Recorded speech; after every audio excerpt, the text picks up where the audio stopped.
Niha gelek mirov hene ji min dipirsin, got ez ji ku derê me. Ez pêr bi zelalî û ji bo her kesî dibêjim, ez ji Qamişlo me, Qamişlo bajarê min e. Belî, beriya ku şehîd bibe ev axaftin kiribû. Ew zarokê Qamişlo yê devlikene. Yê ku gav bi gav xeka welat, deşt û çiya, newal û zozanên wî geriya bû û Qamişlo bû meqseda hêviyên wî. Belî, ew lehengê Rojhilatê Kurdistanê Seydo Qamişlo ye. Dema ku qala berxwedan û lehengiyê di Qamişlo de tê kirin, nabe ku navê Seydo neyê kirin. Ev ji bilî zarokên nû hatî ku navê wî li xwe kirin û şervanên ku ala wî rakirin. Hemû dayîkên Qamişlo ji bo wî jî lîlandin. Seydo ji mezintirîn fermandarên ku mohra xwe li dîroka azadiyê da û ji bo tolhildanê mînak bû. Ew yê ku ji bo tolhildana rêhevaltiyê û dîlgirtina rêberê xwe tê dikoşiya û heyanî çirka dawî jî ranewestiya. Şehîd Seydo yê ku li Rojhilatê Kurdistanê jî dayîk bû û di nava evîna welat li çiyayên Kurdistanê mezin bû, di şoreşa Rojava de bû xwedî rolek mezin di vê civakê de. Bi zîrekbûn, fedekarî û wêrekiya xwe cihê xwe di dilê her mirovekî de girt. Her mirovekî ku ew nas kir, an got pê re xebitî, nabe ku pê bandor nebûbe û xwe kiribê wek wî. Taybet bajarê Qamişlo bû hêlîna hêviyên wî. Liv û tevgera wî gihişt asteke herî bilind. Bi sedan şervan diriya wî de tevlî nava xebatên şoreşê bûn. Hem jî di aliyê berxwedan û şerê wî de mirov dikare bibêje ku ew fermandarekî efsanewî ye. Encex çeperên ku ew di nava xwe de hewandin bikaribin pesnê wêrekiya wî bidin. Encex dijmin bi xwe bibêje ku çi qasî tirs û xofa wî berdabû dilên nava çeteyan.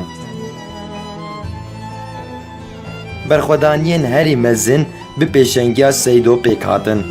Navê wî bû çavkaniya hêz û moralan ji hemû şervanan re. 25 tîrmeha sala 2014 rawestgeheke nû ya dîrokê ye. Fermandarê got qet netket texmînan de jî piştî lehengiyeke wek hertim li bajarê Hesekê xelata şehadetê wergirt. Şehadeta Seydo bandoreke nenormal li civakê kir. Hemû şervan di navbera du çaman deman. Çemê xemgîniyê û çemê kînê. Di navbera van her du çaman de soza tolhildanê pêş dikeve. Şervanên YPG yên ku mil bi mil bi Seydo re di nava berxwedanê de bûn, piştî şehadeta wî soza tolhildanê dan û gotin: Em ê nehêlin çeka fermandarê me li erdê bimîne. Bedel çi divê bila bibe, em ê tolê rakin. Tam piştî şehadeta wî ji aliyê şervanan ve tabûra Şehîd Seydo hat ragihandin û bi navê bazên Şehîd Seydo xwe binav kirin. Şervanên ku soza tolhildanê da bûn di nava vê tabûrê de erkên mezin girtin ser milên xwe. Li gorî vê jî pêşketinên mezin bi dest xistin. Di soziya bi fermandar Seydo re zincîrek ji çîrokên lehengiyê yên şehîdan ava kir.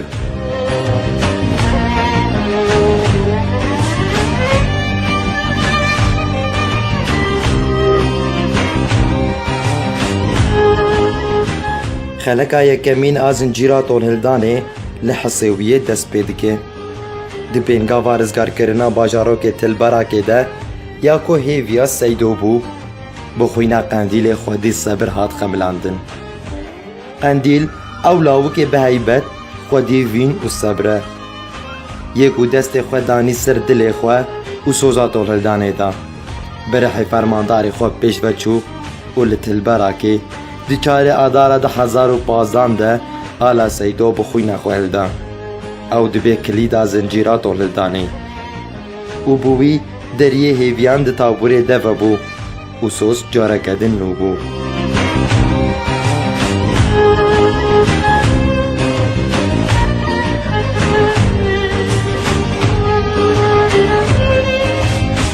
Hîn pêngava Dilhemîsê berdewam e.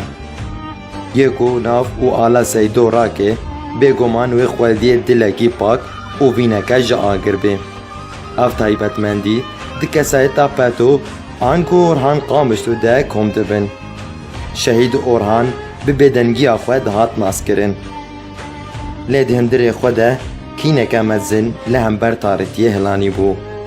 Sozeke tije rûmet li ser aniya xwe neqişandibû û dikot em ê tola fermandarê xwe rakin û vî welatî rizgar bikin. Bi vê sozê û vîna xwe li gundê Hisêwiyê ala got qendîl bilind kiribû, wê bi bayê evîna xwe hejand. 26 Sebata 2015 şahidê qehremaniya Orhan li gundê Hisêwiyê ye. Ew dibe şehîdê duyemîn ji nav bazên Şehîd Seydo.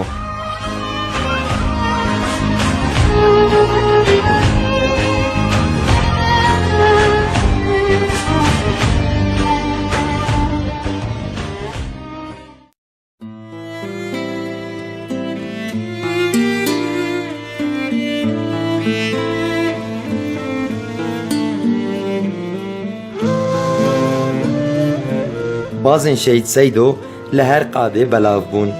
Li her cihekî gotarîtî hebû, bi şewqa xwe wan ronî dikir. Du bazên govateye li hengiyê nas kiribûn, li Tiltember hêrîna azadiyê bilind kirin. Yek jê ew e yê ku wek navê xwe berxwedêrê ku riya paşdırçûnê nas nake. Ew berxwedan Ango Munzir Qamişlû ye. Yê ku her tim duruşmeya wî ev bû. Yê ku ji bo Kurdistanê şer neke, ew nehêjaye ku têde jiyan bike. Li gorî vê gotinê mirov dikare kesayeteka wisa pir pîroz bibîne. Ji ber ew jî xwediyê gotin û soza xwe bû. Mîna fermandarê xwe keng ji rûyê wî bar nedikir. Çavkaniya hêz û moralan ji hemû rêhevalên xwe re bû. Heya nîdawî jî dev ji çika xwe û taybetmendiyê xwe yê pak û zelal berneda. Di heftê Adara 2015 ew jî di nava kerwanê bazan de berê xwe da Cem Seydoyê leheng.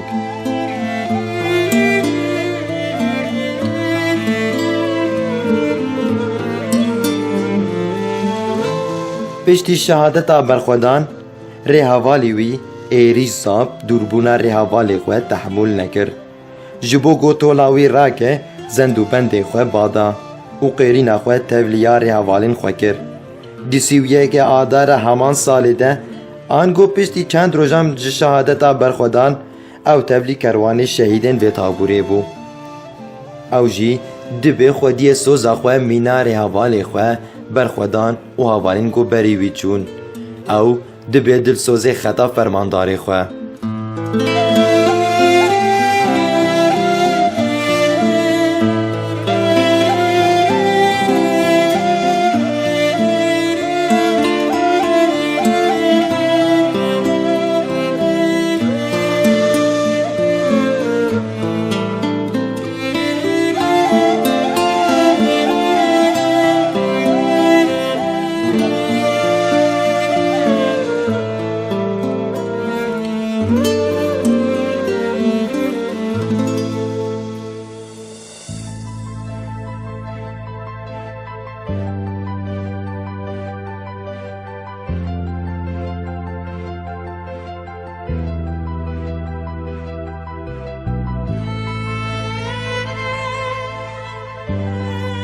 Bazên Şehîd Seydo ne tenê li kantona Cizîrê ango li herêmên Kurdan man.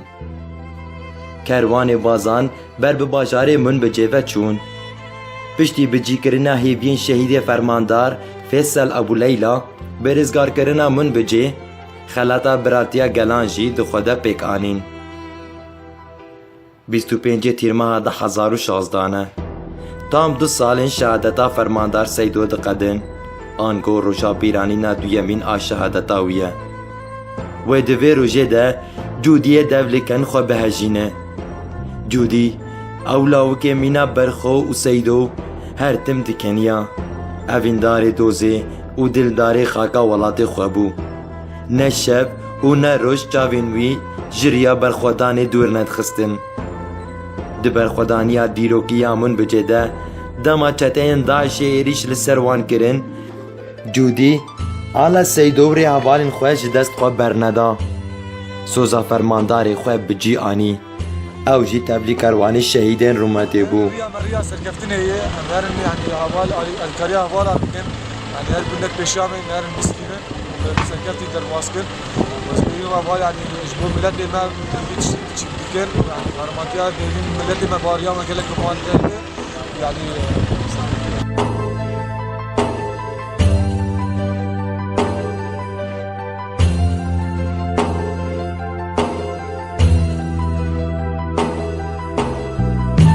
جبو خلاصیا ریحوالین خوین دی چنبره ده عادل و گروپک جی شروانان بری خودان قادا شر دماغو حوالی جودی لوی دره شهید کتبو لوی دره پشتی قهرمانیا برح سیدو جودیان عادل لهنگ جی تبلی زنجیرات ونالدانی بو عادل او لهنگی جنتوا عربه یکو آنا براتیا گلان لبجنا خو پیچابو او جیبو شهیده ونالدانی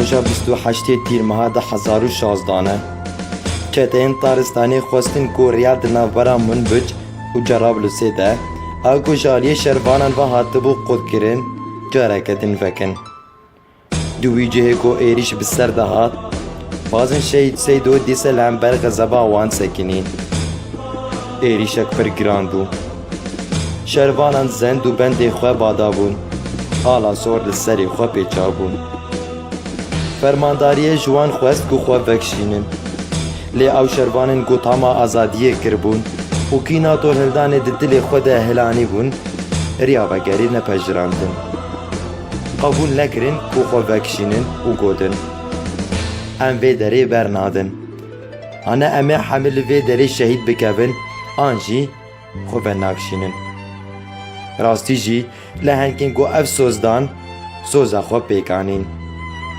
نه کلیلکن نازک نه بازندن بون بری خودان قادر رومده لگل سیدو شوا 28 تیر مهی شاهد دستانیان نه لهنگانه قهرمانین به اصرار اینگو بخوین خواه جاره کدن آلا سیدو لمن بجهلدان اوین دو گووندا شوا نه لهنگانده حسنی دلسوز سرکشی کر حسن سلیمان آنگو هوگر قامشتو دلسوز بریا عادل را جنتا و عرب او جی بو سمبولا براتیا گلان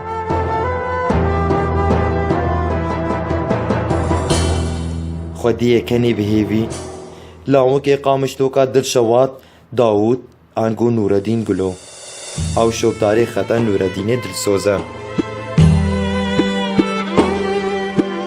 او جی جبو هلارینا طوله و راکرنا آلا سیدو سوزا خود جاره کردن نوکر و گیست آستا شهادتی او جی دبیست تیرکک دشوا نهله هنگام ده راج آل دلسوز آلا سیدو دبی کو او ناو لخوا کربه تا کو با آلا سیدو را دلسوز به لوی داره دیسا جی مورا خوال آزادیه دا بو مینا که آزادی و برخودانی بو سمبولا شروان شهید سیدوی به اصرار ده همان شوه ده او جی گهشت آستا شهادته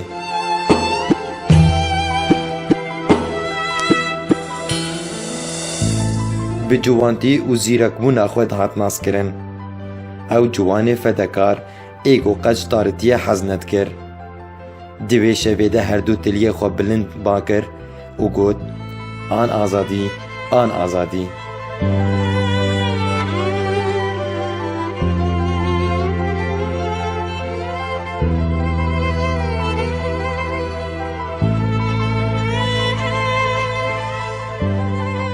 جی بلندبون و ویرکیا بوتانه ناولو خواه کربو او بوتانه آنگو حسن محمد مینا ناوی خواه سر بلند ما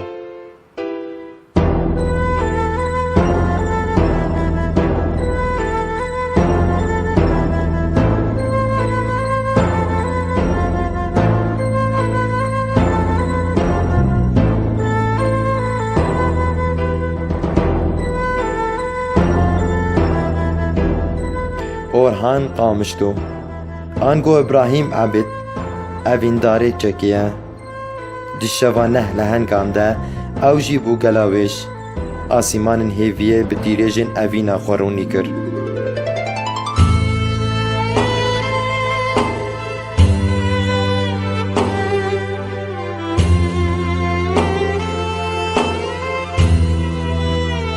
Çavreş û bazê wêrek zinarê girsore.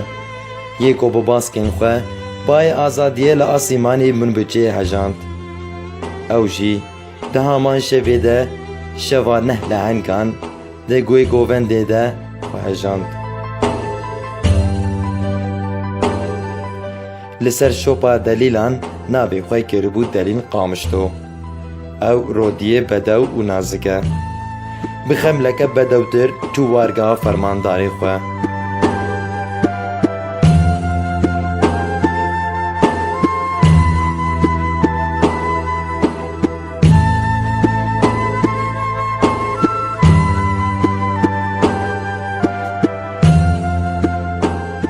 Bi dengê xwe yê zelal û hestên çiyayî di gewriya xwe de keserên hezarên sala kom kiribûn û di wê şevê de strana xwe hûnan. Belê, ew Egîd Qamişto ye. Careke din bi dengê xwe yê zelal strana hêviyê li min bicê stran û ew jî bû kulîlkek ji kulîlkên azadiyê di min bicê de.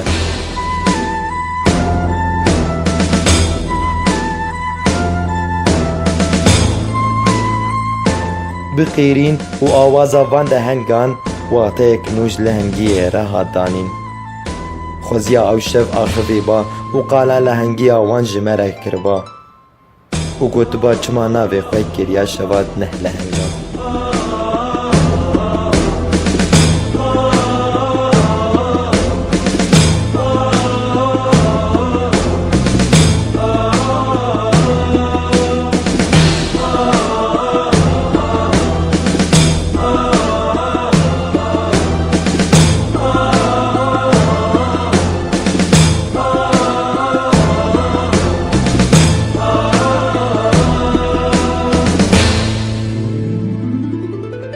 Wê şeva got di navbera min biç û cara li sê de şeva neh lehengan dihate rêsandin. Di nava bajarê min bicê de bazekî din jî bi baskên xwe li ser asîmanê min bicê ve digeriya. Belê, ew xwediyê dilê ji pola û awirên bi heybet e. Navnîşana wêrekiyê Delîl Hesarî. Delîl Hesarî ango bi navê xwe yê din Reşo Hisên. Bi lehengî û wêrekiya xwe wêneyê eşqa welat ji me re neqişand. Di heman şevê de di nava bajarê min bicê de jî wî jî qêrîna xwe teviya neh lehengan kir.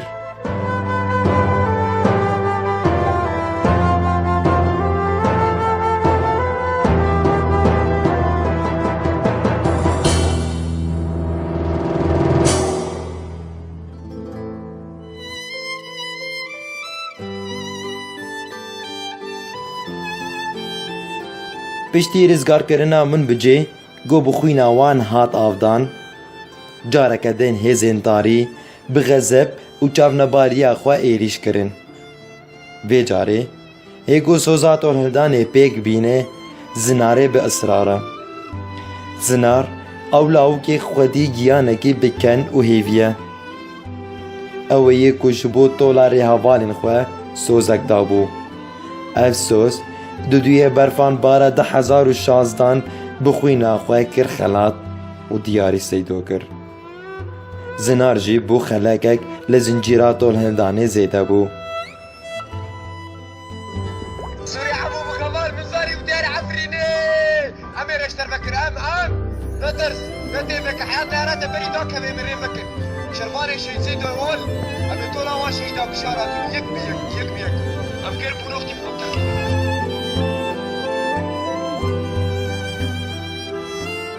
Netenê baz. Vê carê derwêşên hemdem jî li ser çiyayên Şengalê ala Seydo hildan.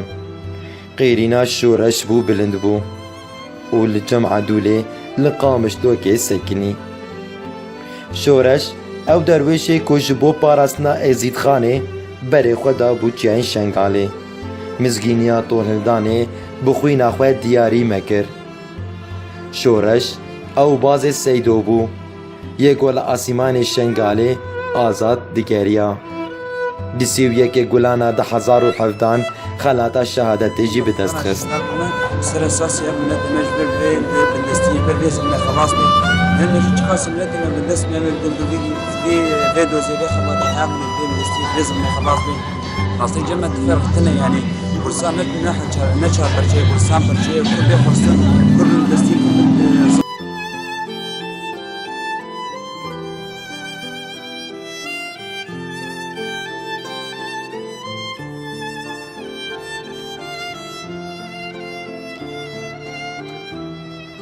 Beriya gomqala wî bikin, divê em nefeseke dirêj bikişînin hin navê xwe. Ji ber ku tê dil nikare li hember rûkeniya wî xwe bigire. Şadî efsaneya lehengî û wêrekiyê. Evîndarê kenê zarokên welatê xwe. Berxikê dayîka xwe bû. Ji bo Tolhildanê berê xwe da qada qehremaniyê. Ew jî dibe yek ji qurbanên ku di nava bazên Şehîd Seydo de bazkên xwe bi azadî bilind badike. Bû yê ku digot kenê zarokekî di welatê me de hêjaye tevahiya dunyayê. Bi vê duruşmeyê her tim pêş ve diçû. Şadî li paytexta Tarîtiyê li Reqayê ala Seydo bilind kir. Berxikê dayîka xwe di 15 Hezîrana 2017 de xeleka xwe liya şehîdên Tolhildanê zêde kir.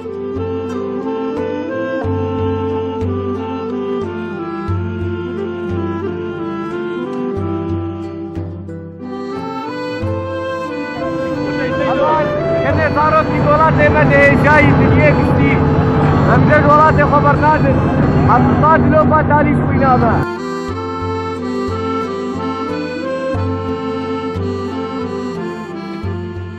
خلقا vê zincîrê ya dawî jî şopdarê xeta adil û hesenane. Bazê Seydo yê ku ji netewa ereb e.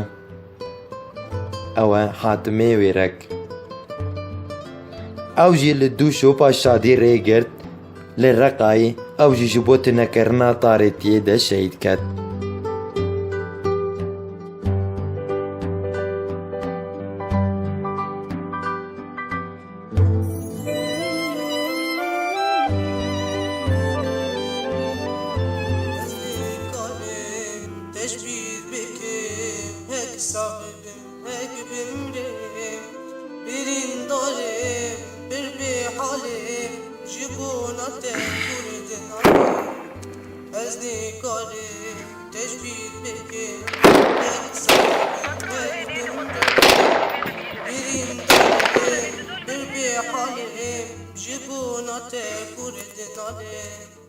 Suzana min neçem bibe fore Avalim tevde çune divere Digerim agerim fuev care Divere dinimin beger Suzana min neçem bibe fore Avalim tevde çune divere Digerim agerim fuev care Divere dinimin beger